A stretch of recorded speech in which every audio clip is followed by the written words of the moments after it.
নমস্কাৰ, আসসালামু আলাইকুম। অভিমত ইউটিউব চেনেলে আপোনাক সকলোকে স্বাগতম। আজি আমাৰ সৈতে আছে ধুবুৰী জিলাৰ আৰক্ষী অধীক্ষক আনন্দ মিশ্ৰা স্যাৰ। স্যাৰ, আপোনাক আমাৰ অভিমত ইউটিউব চেনেলে স্বাগতম। Thank you. ছাৰৰ লগত আজি বহুতো কথা পাতিম। প্ৰথমে ছাৰৰ পাৰ্চনেল কথা বতৰা পাতি লওঁ। স্যাৰ, আপোনাৰ ঘৰ ক'ত আৰু আপুনি থাকে ক'ত বৰ্তমান?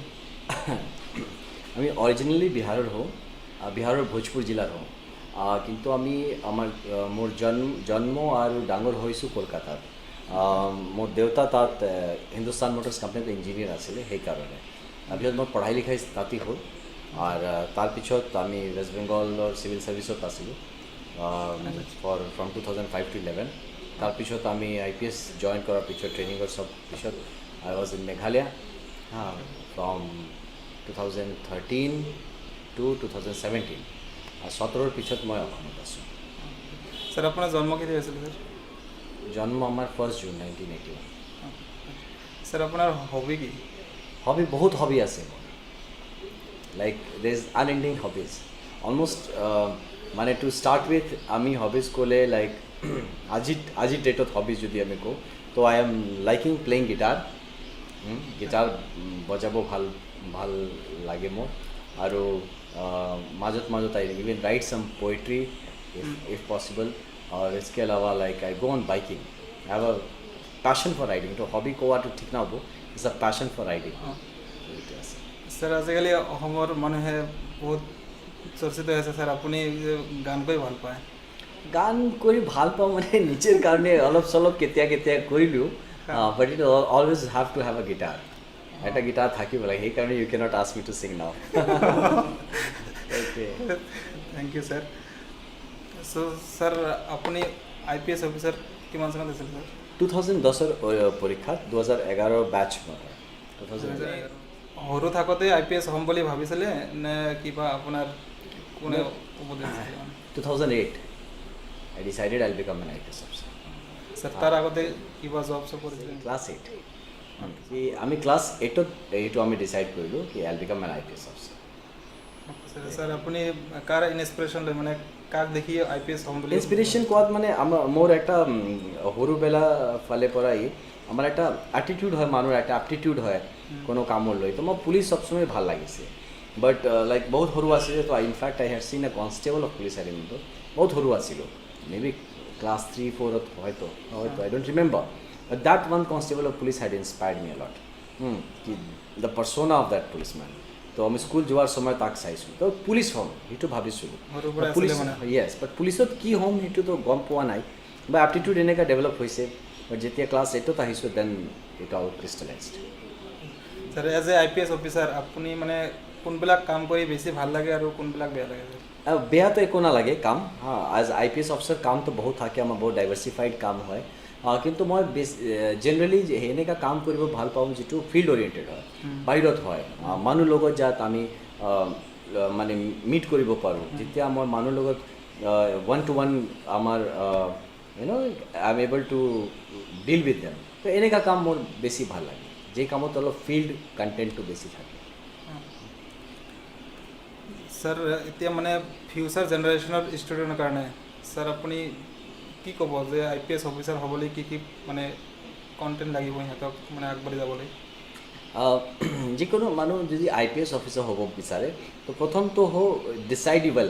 প্ৰথম আপুনি ভাবি ল'ব লাগে যে আপুনি একচুৱেলি IPS হ'ব বিচাৰে। কিন্তু IPS একটা এনেকুৱা ছাৰ্ভিচ যাৰ সেইকাৰণে যদি এপ্টিটিউড ঠিক নহয়, মানুহ যদি এপ্টিটিউড মানে একদম মন IPS একটা জব প্ৰফাইল আছে যিটো সেই নিচিনা নহ'লে মানুহ বহুত ফ্ৰাষ্ট্ৰেট হ'ব পাৰে। Not only IPS, I must চে ফৰ পুলিচ এনেকুৱাই এটা কাম আছে যাৰ কাৰণে মানুহৰ এপ্টিটিউড হ'ব লাগে। কিন্তু পুলিচৰ কামটো বহুতেই ডিফাৰেণ্ট, এইটো কাম নহয়। One has to take it as a passion, as a something to live for and something to die for. এই যে এটিটিউড লৈ যদি কোনো মানুহ জইন কৰিব বিচাৰে then only first choose IPS। Second, definitely you have to write the UPSC civil service পৰীক্ষা লিখিব লাগে। তাৰ কাৰণে যদি আপুনি বিচাৰে তো প্ৰথমে UPSCৰ ৱেবছাইটত গৈ তাত পালে পৰা আপুনি চিলেবাছটো ডাউনলোড কৰি লওক, পুৰা চিলেবাছটো ষ্টাডি। তাৰ আগত ইনফেক্ট দ্য স্কিম অফ এক্সামটো কেনেকুৱা হয়, like preliminary, mains, then the personality test সেইটো বুজি ল'ব লাগে তাৰপিছত চিলেবাছ প্ৰিলিমিনাৰী চিলেবাছ কি আছে পেপাৰ্ছ কি হয় সেইটো বুজি ল'ব লাগে মেইনছত কি আছে পাৰ্চনেলিটি টেষ্টটো কি ধৰণত হয় এণ্ড একচেপ্ট দেট আৰু বুজি ল'ব লাগে যিটো কুৱেশ্যন পেপাৰ্ছ আগতৰ আছে তো সেইটো চালে মানুহ অলপ গম পাব কোন ডাইৰেকশ্যনত মোক আগবাঢ়িব লাগে পঢ়াইটো লৈ তাৰপিছত যি ছাবজেক্ট যদি আপোনাৰ থাকে বা বেলেগ বেলেগ যিটো কণ্টেণ্টছ আছে চিলেবাছ আছে সেইটো ধৰিলে এটা ষ্টেণ্ডাৰ্ড বুকছ ধৰি ল'ব লাগে তো তাৰপিছত just study it the way everybody studying এনেকৈ ষ্টাডি কৰিব লাগে বাট মই যিটো বুজি পাইছোঁ UPSC লৈ স্যাৰ আপনাৰ মানে কি প্ৰিপাৰেশনটা কেনেকুৱা আছিলে Sorry? আপোনাৰ Preparation. প্ৰিপাৰেশনটা প্ৰিপেৰেশ্যন ৱাজ নৰ্মেল লাইক প্ৰিপেৰেশ্যনটো আৰু কি ক'ম ইট ৱাজ লাইক নৰ্মেল মইতো অলৰেডি চাকৰিত আছিলোঁ এটা তো মই চাকৰি কৰাৰ টাইমতে মানে এনেকুৱা চলি আছিলে স্যাৰ কি জব কৰিছিলে স্যাৰ কি ৱেষ্ট চাকৰি বেংগল কৰিছিলে চিভিল চাৰ্ভিচত আছিলে West Bengal civil West Bengal গভৰ্ণমেণ্টৰ কাৰণে কাম কৰিছিলোঁ স্যাৰ এতিয়া ধুবুৰী আৰক্ষী অধীক্ষক স্যাৰ ইয়াৰ আগতে আপুনি ক'ত ক'ত চাকৰি কৰিছিলে স্যাৰ ক'লো মানে আচ্ছা আৰক্ষী এজ IPS অফিচাৰ মই প্ৰথম ASP শ্বিলং মানে ইষ্ট খাচী হিলছ মেঘালয়া তো এজ এ অফিচাৰ ট্ৰেইনিং তাত আছিলোঁ প্ৰবেশ্যনত তাৰপিছত আমি অলপ দিন ASP তুৰাত আছিলোঁ ৱেষ্ট গাৰো হিলছ অলপ দিন ইনচাৰ্জত আছিলোঁ আমি এই দাদেংগেৰি SDPO তাৰপিছত মই আৰু আমপাতিত আছিলোঁ ওখানেও আছিল তাৰ সেই জেগাতো আছিলোঁ তাৰপিছত I was in Jowai for a small time Jaintia Hills এইটো খুব বহুত স্মল পিৰিয়ড এডিশ্যনেল SP তাৰপিছত আমি Williamnagar East Garo Hills তাত এডিশ্যনেল SP আছিলোঁ তাৰপিছত I was SP South Garo Hills Baghmara South Garo Hills তাৰপিছত মই অসমত আহিলোঁ অসমত আহি আমি অলপ দিনৰ কাৰণে SP bureau of investigation economic offences wing তো তাত আছিলোঁ তাৰপিছত আমি বহুত দিন 20 মাহ almost SP vigilance and anti corruption Assam সেইটো আছিলোঁ গুৱাহাটীত তাৰপিছত অলমষ্ট 1.5 বছৰ আমি আছিলোঁ SP চৰাইদেউ জিলাত চৰাইদেউ সোণাৰী আৰু তাৰপিছত আছোঁ এতিয়া SP it's a long career looks like long sir আপোনাৰ কেৰিয়াৰত মানে আপুনি কি কি প্ৰত্যাহ্বানৰ সন্মুখীন হৈছিলে স্যাৰ মানে এজ IPS অফিচাৰ আপোনাৰ সন্মুখত কি কি প্ৰত্যাহ্বান আহিছিলে আপুনি কেনেকৈ হেণ্ডেল কৰিছে অলপ স্যাৰ ক'ব নেকি প্ৰত্যাহ্বান means challenges challenges yes sir তো মই যেতিয়া মেঘালয়ত আছিলোঁ তেতিয়াতো এইটো প্ৰপাৰ আমি almost full time counter insurgency অপাৰেশ্যনছটোত লাগিছিলোঁ অপাৰেশ্যনছ মষ্টলি সেইটোৱে কৰিছোঁ except that yes regular policing or titbits আছিলে definitely but Meghalaya police was অলপ ডিফাৰেণ্ট পুলিচিং হয় এইটো এটা ডেফিনেটলি ইউনিক হয় নিজৰ নিচিনা এটা আছে তো সেইটো এটা আছিলে তো চেলেঞ্জ আই ফাউণ্ড অপৰচুনিটি ৰাদাৰ চেলেঞ্জ কোৱাটো ঠিক নহ'ব বেলেগ বেলেগ বহুত ডাঙৰ আৰু ডিফাৰেণ্ট অপৰচুনিটিজ পালোঁ কাম কৰাৰ টাইমত তো it was all like that অসমত অহাৰ পিছতো তো I have really not faced any challenge আছে because I always enjoyed the job তো জবটো এনজয় কৰাৰ সময় মই এতিয়া কেতিয়াও ভাবি নেকি এইটো মানে এতিয়া ভাবিলে এইটো নাহে মনত কি সেইটো মোৰ কাৰণে চেলেঞ্জ আছিলে বা হ'ব পাৰে নহ'ব পাৰে বা মই ভয়ত আছিলোঁ কেনেকুৱা হ'ব তো I have not faced that actually sir thank you sir sir আৰু এজ এ IPS অফিচাৰ আপুনি কি কি এৱাৰ্ড পাইছিলে স্যাৰ কিবা এৱাৰ্ডছ পাইছে awards you see such bolo to whenever somebody joins a service of choice তেতিয়া the service is an award প্ৰথম এই যে মৌকা পাইছোঁ আমি মানুহ সেৱা কৰাৰ this is the award, this is the biggest award. Right? Yes, this cannot be counted by medals or any awards.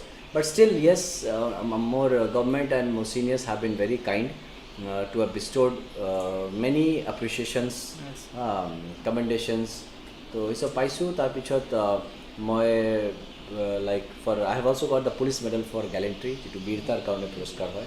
So, hitu paisu. और এতিয়া আজি 15 আগষ্টৰ কাৰণে আমি এটা আজি পালোঁ এটা আমাৰ chief minister's medal for outstanding service congratulation sir thank you so' much এইটো আছে ঠিক আছে স্যাৰ ছাৰৰ লগত কথা পাতি বহুত ভাল লাগিল ছাৰৰ মানে এজ এ IPS অফিচাৰ কি কি কৰিব লাগে কি নকৰে কেনেকৈ প্ৰিপাৰেশ্যন লৈছিল সকলো কথা ধুনীয়াকৈ ক'লে thank you so' much sir আমাৰ চেনেলত অহাৰ বাবে thank you so' much God bless you and Thank you, sir. thank you to the viewers also. Thank you. Thank you.